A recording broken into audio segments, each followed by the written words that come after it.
Hello everyone, welcome to my YouTube channel. আশা করি তোমরা ভালোই আছো। আমি আজকে ইলেকট্রোম্যাগনেটিক ইন্ডাকশনের বাকি টপিকটা পড়াবো। গত ভিডিওতে আমি তোমাদের পড়াইছিলাম ইলেকট্রোম্যাগনেটিক ইন্ডাকশনের ফেনোমেনা, যে ফেনোমেনার মধ্যে আমরা পড়েছিলাম আবিষ্ট তড়িৎচালক বল, আবিষ্ট তড়িৎ প্রবাহ, ইনডিউসড ইএমএফ বা ইনডিউসড কারেন্ট, এবং সেই ইনডিউসড ইএমএফ ইনডিউসড কারেন্টের মান নির্ণয় করার সূত্র পড়েছিলাম মাইকেল ফ্যারাডে থেকে, যেখানে ফ্যারাডে হচ্ছে দুটো সূত্র দেয়, যে সূত্রগুলোকে বলা হয়েছিল লজ অফ ইলেকট্রোম্যাগনেটিক ইন্ডাকশন বা তড়িৎচুম্বকীয় আবেশের সূত্রাবলী। যেখানে প্রথম সূত্রে আমরা কি পড়েছিলাম, যে ইলেকট্রোম্যাগনেটিক ইন্ডাকশন কি কারণে উৎপন্ন হচ্ছে, আর দ্বিতীয় সূত্রের সাহায্যে আমরা কি মান নির্ণয় করেছিলাম।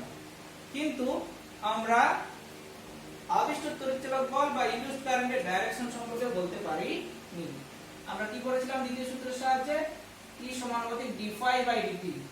আর প্রথম সূত্র থেকে কি শিখেছিলাম, যে ইলেকট্রোম্যাগনেটিক ইন্ডাকশন কি কারণে উৎপন্ন হচ্ছে। কারণটা কি ছিল, কয়েল এবং ম্যাগনেটের মধ্যে একটা মোশন ছিল, রিলেটিভ মোশন ছিল বা আপেক্ষিক গতি। সেই আপেক্ষিক গতির কারণেই কি ইলেকট্রোম্যাগনেটিক ইন্ডাকশনের ফেনোমেনা সেখানে লক্ষ্য করা গিয়েছিল। সো আজকে আমি লেঞ্জের সূত্র পড়াবো, যে সূত্রের সাহায্যে আমরা বলতে পারবো যে কারেন্টটা, মানে এখানে কারেন্ট বলতে ইনডিউসড কারেন্ট বা আবিষ্ট তড়িৎ প্রবাহ এবং আবিষ্ট তড়িৎচালক বল বা ইনডিউসড ইএমএফ তাদের অভিমুখ কোন দিকে হবে। লেঞ্জের সূত্র এখানে যে সূত্রটা বলা হয়েছে সেটা হলো তড়িৎচুম্বকীয় আবেশ বা ইলেকট্রোম্যাগনেটিক ইন্ডাকশনের জন্য যে আমরা আবিষ্ট তড়িৎচালক বল এবং আবিষ্ট তড়িৎ প্রবাহ বা ইনডিউসড ইএমএফ বা ইনডিউসড কারেন্টের অভিমুখ এমন হবে যে যে কারণে এখানে তড়িৎচুম্বকীয় আবেশ ঘটছে সেই কারণটাকেই আবিষ্ট তড়িৎ প্রবাহ বা আবিষ্ট তড়িৎচালক বলের অভিমুখটা বাধা দিবে। জিনিসটা কি একটা এক্সাম্পলের সাহায্যে ব্যাখ্যা করছি।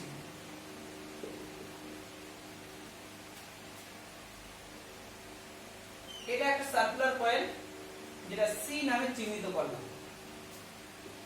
তার অ্যাক্সিস বা অক্ষ হলো এই অক্ষ বরাবর একটা বার ম্যাগনেট আছে।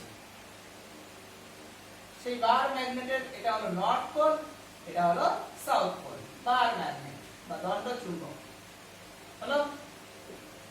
এই দণ্ড চুম্বকটাকে কয়েল বরাবর যদি আমি গতিশীল রাখি, মোশনে রাখি, মোশনের কারণেই তো ইলেকট্রোম্যাগনেটিক ইন্ডাকশন তৈরি হয়।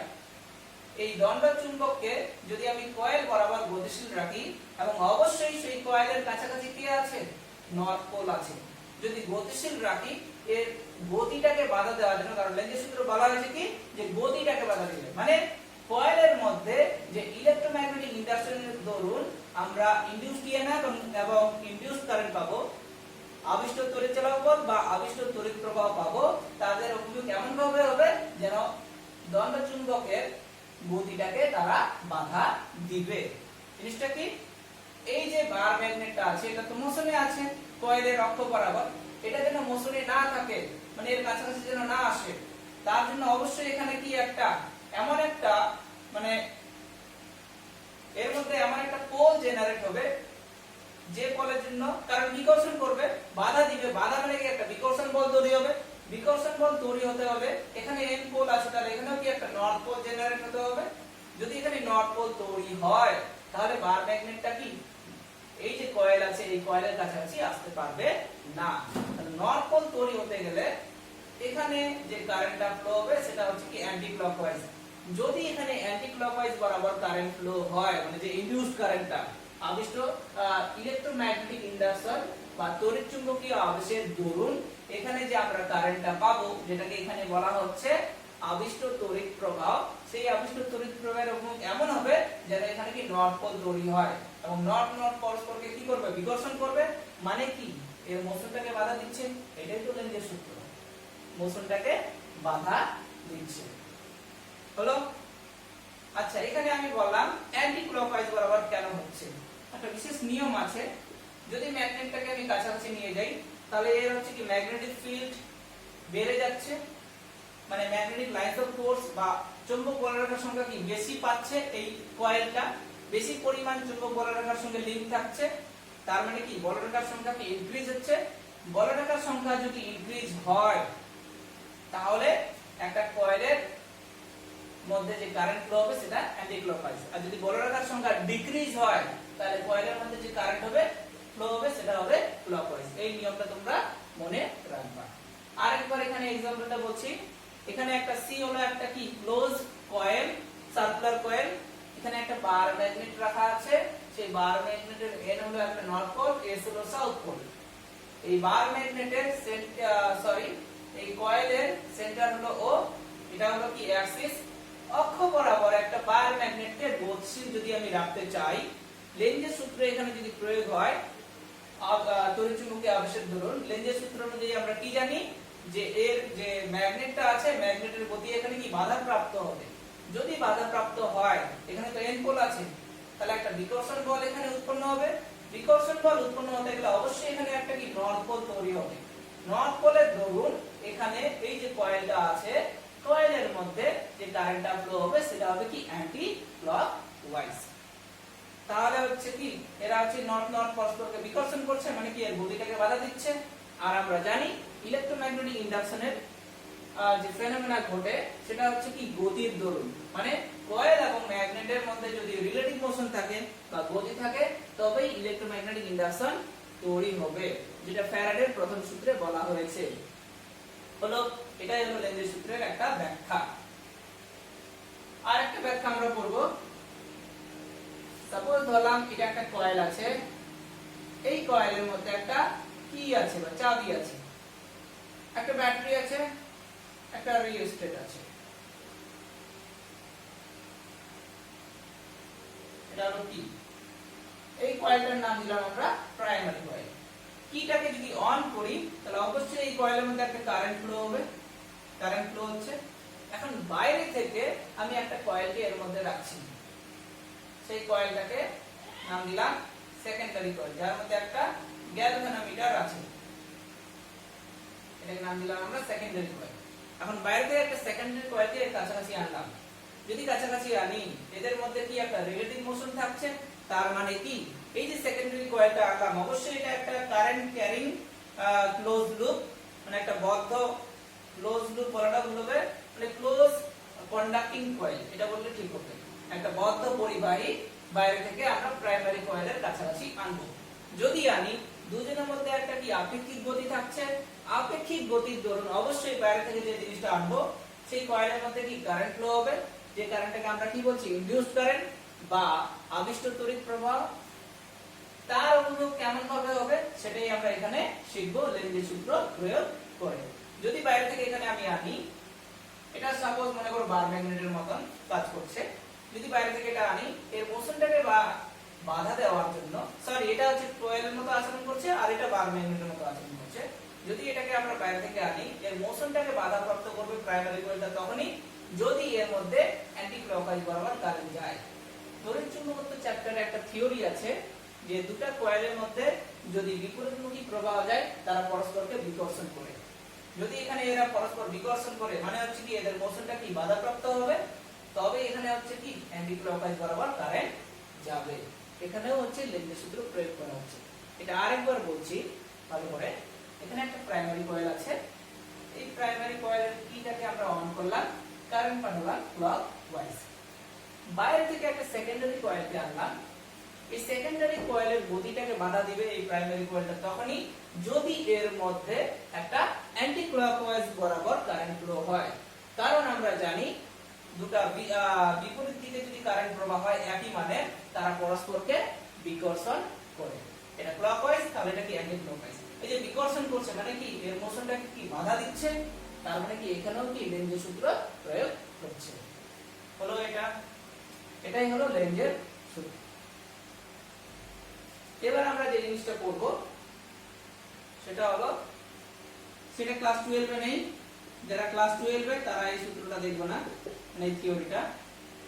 Integral form of Faraday's law, integral form FORM form of Faraday's ল।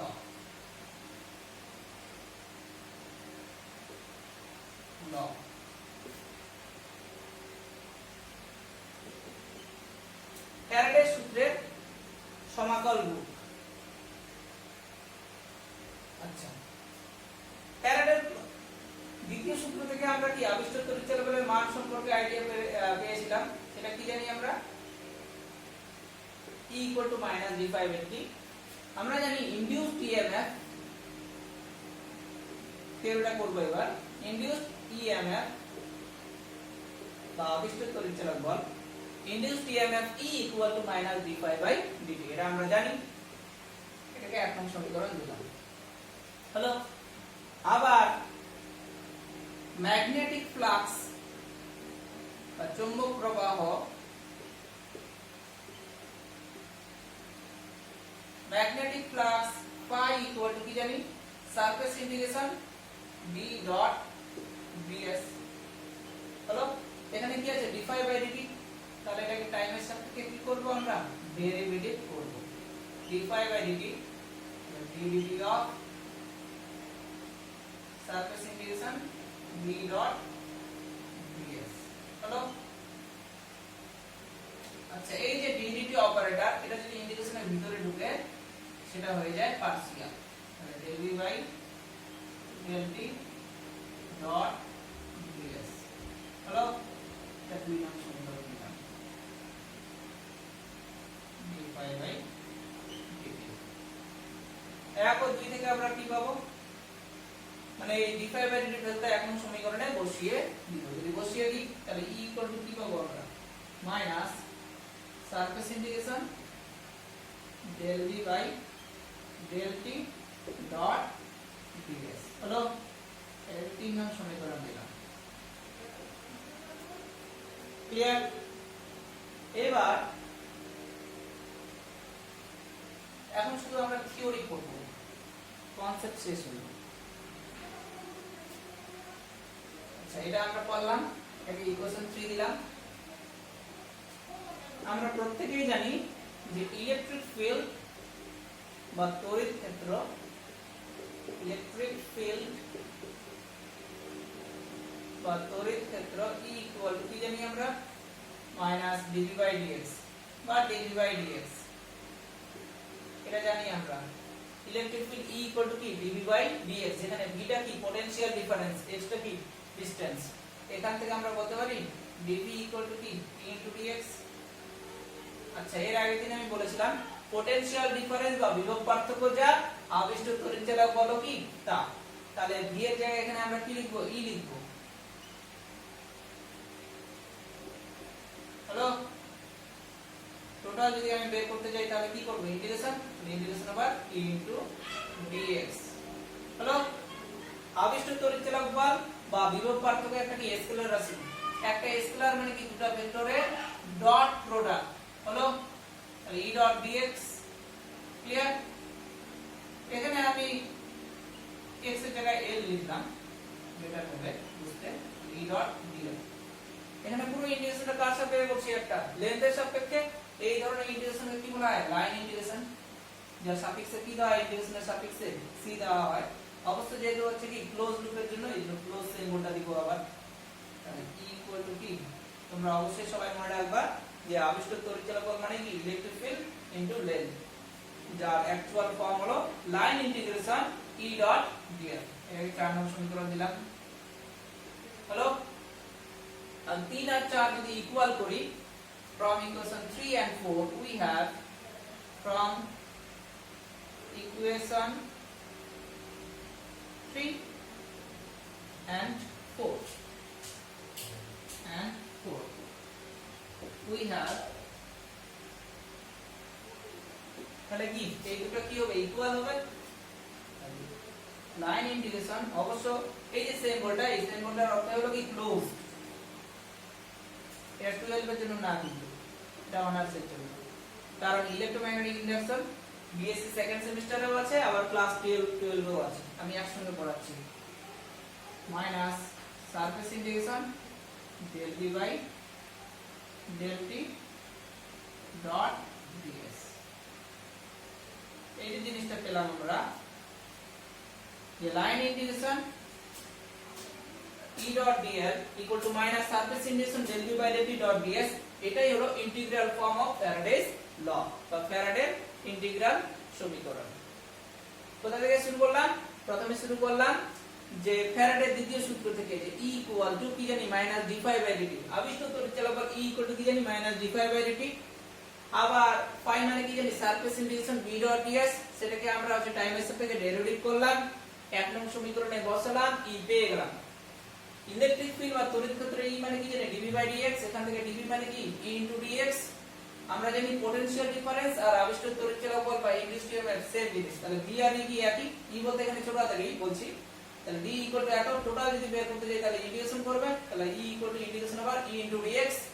আচ্ছা, আবিষ্ট তড়িৎচালক বল হলো একটা স্কেলার কোয়ান্টিটি, একটা স্কেলার মানে কি দুটো ভেক্টরের ডট প্রোডাক্ট, এখানে x এর জায়গায় আমি l লিখলাম, তাহলে অবশ্য কি পেলাম আবিষ্ট তড়িৎচালক বল বা ইনডিউসড ইএমএফ ছোট হাতের E equal two line integration অবশ্যই ক্লোজ, কারণ লুপ এর ক্ষেত্রে ব্যাপারটা পাই আমরা ইলেক্ট্রোম্যাগনেটিক ইন্টারঅ্যাকশন, লুপ বলতে বদ্ধ লুপ বা close path, line integration E dot dl। এবার এটার সঙ্গে এটা ইকুয়াল করলাম, আমরা পেয়ে গেলাম। হলো খুব ইম্পর্টেন্ট এই থিওরিটা। এবার যেটা আমরা পড়ব সেটা হলো differential form of Faraday's law. ফ্যারাডের সূত্রের অবকল রূপ, differential form of Faraday's law. Differential form FORM form of Faraday's law, Faraday's law. জিনিসটা কি ইন্টিগ্রাল ফর্ম, এটা আমরা পেলাম, এটাকে একটা ইকুয়েশন নাম দিচ্ছি। আচ্ছা, এটা লিখলাম যে we know that according to integral form of Faraday's law we have line integration E dot dl equal to এটা, এটাকে একটা ইকুয়েশন দিচ্ছি এর ক্ষেত্রে 1 নাম্বার সমীকরণ। আচ্ছা, আমরা স্টোকস থিওরেম পড়েছি ফার্স্ট ইয়ারে, ফার্স্ট সেমিস্টারে। স্টোকস থিওরেম কি ছিল? Line integration A dot dl equal to কি ছিল? Surface integration curl of A vector dot ds, এটা ছিল স্টোকস থিওরেম। এখানে A ভেক্টর বলতে কি E ভেক্টর হবে, তাহলে এখানে যদি আমরা স্টোকস থিওরেম খাটাই, লিখলাম according to Stokes theorem we have, তাহলে line integration E dot dl এর জায়গায় লিখবো কি surface integration curl of A vector, A vector বলতে এখানে কি electric field vector E vector dot ds equal to, ডান দিকে যা আছে আছে, লেফট হ্যান্ড সাইডে আমরা স্টোকস থিওরেম খাটালাম, surface integration del v by del t dot ds। হলো, এইবার বোথ সাইড থেকে সারফেস ইন্টিগ্রেশন ডট ds কেটে যাচ্ছে, কারণ এগুলো হলো কি আরবিট্রারি। তাহলে আমরা কি পাচ্ছি curl of E vector del cross E equal to minus del v by del t। এই যে সূত্রটা পেলাম, এটাই হলো differential form of Faraday's law. মানে ইলেকট্রিক ফিল্ডের যদি আমি ডিফারেন্সিয়াল করি তাহলে সেটা কি পাবো? ম্যাগনেটিক ফিল্ড পাবো, বা উল্টাটাও বলতে পারি টাইমের সাপেক্ষে যদি ম্যাগনেটিক ফিল্ড চেঞ্জ হয় তাহলে কি পাবো? আমরা ইলেকট্রিক ফিল্ড পাবো। এই যে ইকুয়েশনটা, এই ইকুয়েশনটা ইএম থিওরি বা ইলেক্ট্রোম্যাগনেটিক থিওরিতে খুব কাজে লাগে। হলো, এটাও কমপ্লিট। আমি তোমাদের পিডিএফ আকারে দিয়ে দেবো, এখন শুধু বুঝে নাও।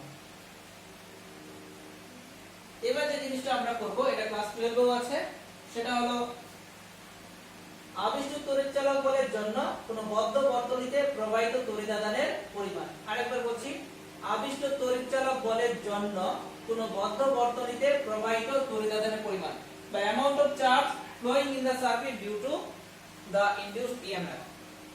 ইনডিউসড ইএমএফ এর জন্য একটা সার্কিটের মধ্যে কত পরিমাণ চার্জ ফ্লো হচ্ছে সেই চার্জের পরিমাণ নির্ণয় করো। তড়িৎ আধানের পরিমাণ, তড়িৎ আধানের পরিমাণ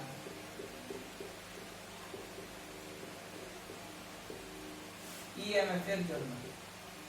ইএমএফ মানে তো আবিষ্ট তড়িৎচালক বল বা ইলেকট্রোমোটিভ ফোর্স। হলো, সাপোজ একটা বদ্ধ কয়েল ধরলাম,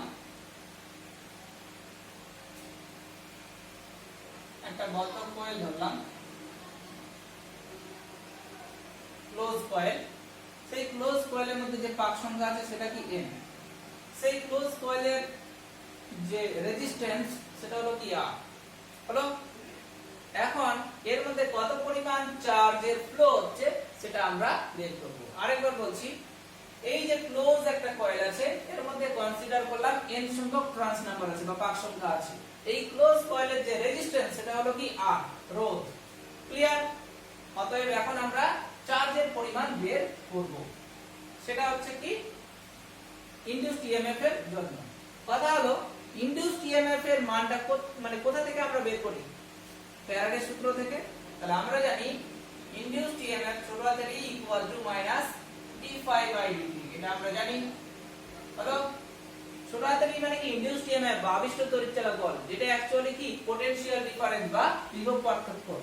ওহমের সূত্র অনুযায়ী আমরা কি জানি V ইকুয়াল টু কি IR, এখানে V মানে কি ছোট হাতের E, ছোট হাতের E ইকুয়াল টু কি IR লিখতে পারি আমরা। তাহলে E এর জায়গায় IR লিখলাম তো মাইনাস d∅dt। আচ্ছা হলো, এখান থেকে I ইকুয়াল টু কি লিখবো মাইনাস 1/r ইনটু d∅dt। একটা জিনিস বলতে ভুলে গেছি, এই যে ফ্যারাডের সূত্রটা সেটা একটা পাকের জন্য। যদি n সংখ্যক পাক নিই কয়েলের তাহলে এর দ্বারা মাল্টিপ্লাই করব, তাহলে অবশ্যই এখানে কি n আছে। হলো আচ্ছা, I মানে আমরা আবার কি জানি dq/dt, কারণ q ইকুয়াল টু যদি it হয় q এর ডেরিভেটিভ করো সবাই, তো dq ইকুয়াল টু কি i ইনটু dt। তাহলে I মানে কি dq/dt, ছোট হাতের I আর বড় হাতের I একই জিনিস। তাহলে dq/dt ইকুয়াল টু কি দাঁড়ালো মাইনাস n/r ইনটু d∅/dt। নিচ থেকে dt কেটে যাচ্ছে, তাহলে এখানে কি দাঁড়ালো dq equal to minus n/r into d∅। এখন যদি আমি টোটাল চার্জ বের করি, একটা ক্ষুদ্র জিনিসকে যদি আমরা ইন্টিগ্রেশন করি তাহলে কি টোটাল পেয়ে যাই। ইন্টিগ্রেশন করলাম, এখানেও ইন্টিগ্রেশন করলাম। আচ্ছা ধরলাম t ইকুয়াল টু 0 সময়ে ফ্লাক্সের পরিমাণ কি ∅1 আর t টাইমে ফ্লাক্সের পরিমাণ হলো কি ∅2। t ইকুয়াল টু 0 সময়ে আধানের পরিমাণ কি 0, মানে কোনো রকম আধান ফ্লো হয়নি। t টাইমে আধানের পরিমাণ হলো কি q। আরেকবার বলছি, t ইকুয়াল টু 0 সময়ে ফ্লাক্সের পরিমাণ ∅1, আধানের পরিমাণ 0। t টাইমে ফ্লাক্সের পরিমাণ ∅2, আধানের পরিমাণ q। এখানে আমরা q এর সাপেক্ষে করছি, তাহলে q এর লিমিট কি 0 টাইমে কি 0 ছিল চার্জ, t টাইমে সেটা কি হয়েছে q, তাহলে q এর লিমিট কি 0 থেকে q। যখন আধান 0 তখন ফ্লাক্সের পরিমাণ কি ∅1, যখন হচ্ছে আধানের মান q তখন হচ্ছে ফ্লাক্সের পরিমাণ কি ∅2। এবার এটাকে আমরা ইন্টিগ্রেশন করব।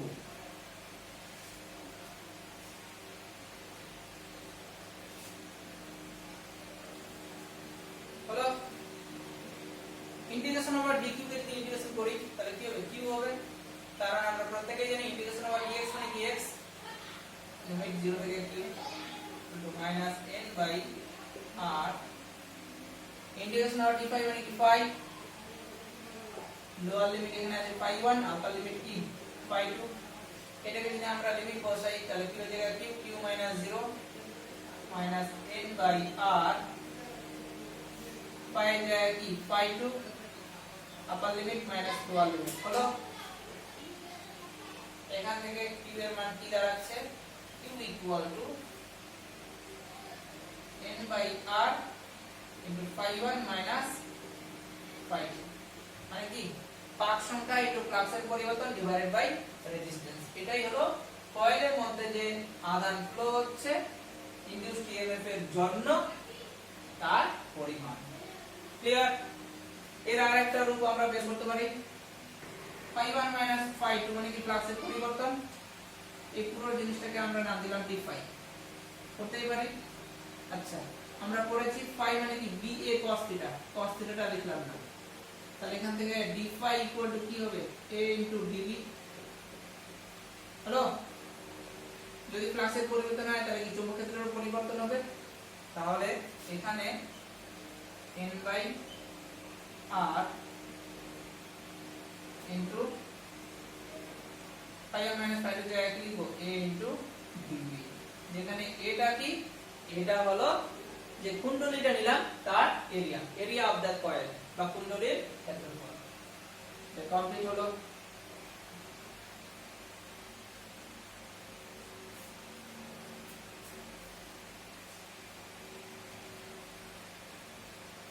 এবার যে থিওরিটা পড়বো আমরা, এই যে থিওরিটা করলাম এটা 445 পেজে আছে ছায়া বইয়ে। আচ্ছা, এবার একটা থিওরি করার আগে একটা সূত্র জানতে হবে, সেই সূত্রটা আসলো কি করে সেটাই এখন আমরা পড়ব।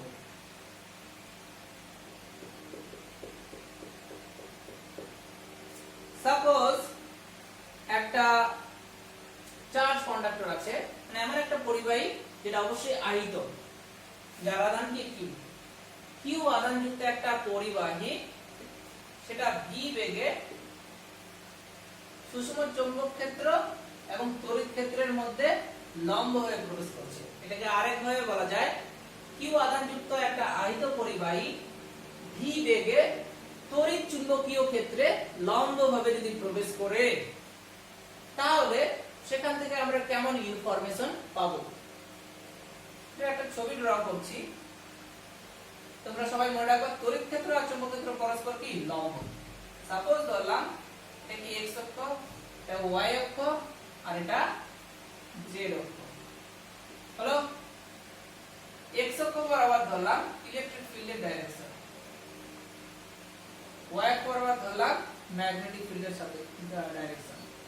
এখানে বলেছি কিউ আধানযুক্ত একটা আহিত পরিবাহী v বেগে তড়িৎ চুম্বকীয় ক্ষেত্রে লম্ব হয়ে প্রবেশ করছে। তড়িৎ ক্ষেত্রের ডাইরেকশন কি x অক্ষ বরাবর, চৌম্বক ক্ষেত্রের ডাইরেকশন কি y অক্ষ বরাবর। তাহলে a এর সঙ্গে লম্ব কে আছে, z আছে, তাহলে অবভিয়াসলি হচ্ছে এখানে কি z অক্ষ বরাবর কি আহিত পরিবাহীটা গতিশীল থাকছে কত বেগে, v বেগে। ভেক্টর অনুযায়ী যদি লিখি তাহলে সেটা কি হবে, v ভেক্টর। আচ্ছা, হলো কিউ আধানযুক্ত একটা আহিত পরিবাহী। ক্লাস 12 এর দ্বিতীয় চ্যাপ্টারে আছে তড়িৎ ক্ষেত্রের জন্য যে বলটা সেটাকে বলা হয় তড়িৎ বল বা ইলেকট্রিক্যাল ফোর্স। তড়িৎ বল, তড়িৎ বল F ইকুয়াল টু কি QE, F সাফিক্স এ ছোট হাতের E ইকুয়াল টু কি Q ইনটু E, এটা বলা হয় তড়িৎ বল। এখানে যদি ভেক্টর দিই তাহলে এখানেও কি হবে, ভেক্টর। আর ম্যাগনেটিক ফিল্ডের জন্য যে বল সেটা কি বলা হয় চৌম্বক বল, যেটা সিম্বল কি F সাফিক্স এ M, ম্যাগনেটিক। এর আগে দিনই শিখেছি Q into V cross B, sorry শেখাইছি, রোজা আছে তো একটু ভাষার গন্ডগোল হচ্ছে। হলো এটা হলো magnetic force Q into V cross B, আর এটা হলো ইলেকট্রিক ফোর্স বা তড়িৎ বল Q ইনটু E, যেখানে E ভেক্টর বড় হাতের E ভেক্টর হলো কি তড়িৎ ক্ষেত্র বা ইলেকট্রিক ফিল্ড, আর এটা হলো কি ম্যাগনেটিক ফিল্ড। হলো আচ্ছা, এখান থেকে দেখা যাচ্ছে তড়িৎ ক্ষেত্র ভেক্টরের যেদিকে ডাইরেকশন হবে সেটাই কি হবে, তড়িৎ বলের অভিমুখ। তড়িৎ ক্ষেত্রের অভিমুখ x অক্ষ বরাবর, তাহলে তড়িৎ বলের অভিমুখ কি হবে, x অক্ষ বরাবর হবে, লিখলাম। বাট চৌম্বক বলের অভিমুখ কিন্তু বলতে পারছি না, এখান থেকেই বলা যাবে q ইনটু এটা কি z অক্ষ বরাবর নিয়েছি, z অক্ষ বরাবর ইউনিট ভেক্টর কি জানি আমরা k cap cross product, beta কি y অক্ষ বরাবর নিয়েছি, y অক্ষ মানে কি ইউনিট ভেক্টর কি জানি j cap, k cross j মানে কি জানি আমরা মাইনাস i, তাহলে q ইনটু i ক্যাপ। তাহলে এখানে দেখা যাচ্ছে যে চৌম্বক বলটা পাচ্ছি তার অভিমুখ কি minus i cap, plus i যদি পজিটিভ x অক্ষ হয় তাহলে মাইনাস i কি হবে, নেগেটিভ x অক্ষ। তার মানে কি এই বরাবর হলো কি, এটা হলো নেগেটিভ x অক্ষ বরাবর, এই বরাবর হলো চৌম্বক বলের অভিমুখ।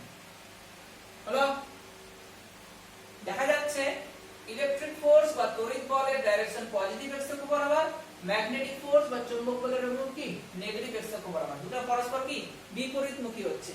তাহলে অবশ্যই এখান থেকে আমরা একটা কি নেট ফোর্স পাবো বা লব্ধি বল পাবো। নেট ফোর্স বা লব্ধি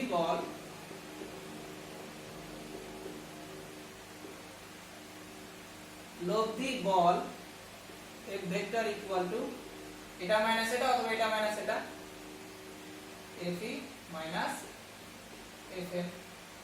আচ্ছা, যদি আয়ত পরিবাহীটি সমবেগে গতিশীল থাকে, আমরা প্রত্যেকেই জানি সমবেগে গতিশীল বস্তুর ক্ষেত্রে ত্বরণটা কি শূন্য। ত্বরণ যদি শূন্য হয় তাহলে বলটাও কি হবে শূন্য। তাহলে এই ক্ষেত্রে যে নেট ফোর্স বা লব্ধি বল সেটা কি হতে হচ্ছে শূন্য হতে হচ্ছে, যদি আয়ত পরিবাহীটি সমবেগে গতিশীল থাকে। হলো, এখান থেকে আমরা বলতে পারি Fe ইকুয়াল টু কি Fn। আচ্ছা, যদি মান অনুযায়ী লিখি, Fe মানে কি জানি আমরা অ্যাকচুয়ালি QE, মান পরে লিখছি, আর F মানে কি Q into V cross V। Q কেটে গেল, এখান থেকে আমরা কি পাচ্ছি তড়িৎ ক্ষেত্র vector equal to V cross V। মানে V ক্রস V করে যেটা পাবো সেটাই কি হবে ইলেকট্রিক ফিল্ড হবে। V ক্রস V মানে আমরা কি জানি VV sin θ, কারণ A ক্রস B মানে কি AB sin θ, যেখানে থিটাটা হচ্ছে কি B এবং B এর মধ্যবর্তী অ্যাঙ্গেল। যদি এখানে কি 90 আমি দিলাম না বোঝার সুবিধার জন্য, তাহলে E ইকুয়াল টু কি হলো VB sin θ। এটা জানার জন্যই এতক্ষণ বললাম, এই কনসেপ্টটা কাজে লাগবে দুটো থিওরিতে। তাহলে E ইকুয়াল টু কি VB sin θ, যদি এখানে B এবং B কি লম্ব আছে, এটা কি 90, এটা যদি 90 হয় তাহলে E ইকুয়াল টু কি VB হলো।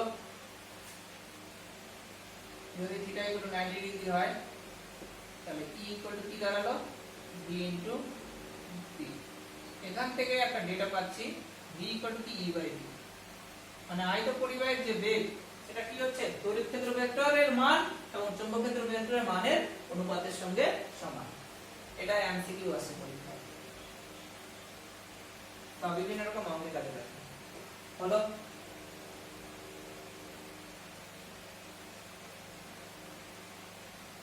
এবার আমরা পড়ব গতীয় তড়িৎচালক বল বা মোশনাল ইলেকট্রোমোটিভ ফোর্স। গতীয় তড়িৎচালক বল বলতে কি বোঝাচ্ছে, একটা আয়ত পরিবাহী, অবশ্যই সেটা ক্লোজ বা বদ্ধ, একটা আয়ত বদ্ধ পরিবাহী যদি ম্যাগনেটিক ফিল্ডের সাপেক্ষে গতিশীল থাকে তাহলে ইলেকট্রোম্যাগনেটিক ইন্ডাকশনের দরুন আয়ত পরিবাহী মানে বদ্ধ আয়ত পরিবাহী যার মধ্যে কি তড়িৎচালক বল আবিষ্ট হবে, ফলে তার মধ্যে কি একটা কারেন্ট ফ্লো হবে, যে কারেন্টটাকে কি বলা হয়, কারেন্টটাকে বলা হচ্ছে এখানে ইনডিউসড কারেন্ট। তো তার আগে কি পেলাম একটা তড়িৎচালক বল পেলাম, এই ধরনের তড়িৎচালক বলকে বলা হয় গতীয় তড়িৎচালক বল বা মোশনাল ইলেকট্রোমোটিভ ফোর্স।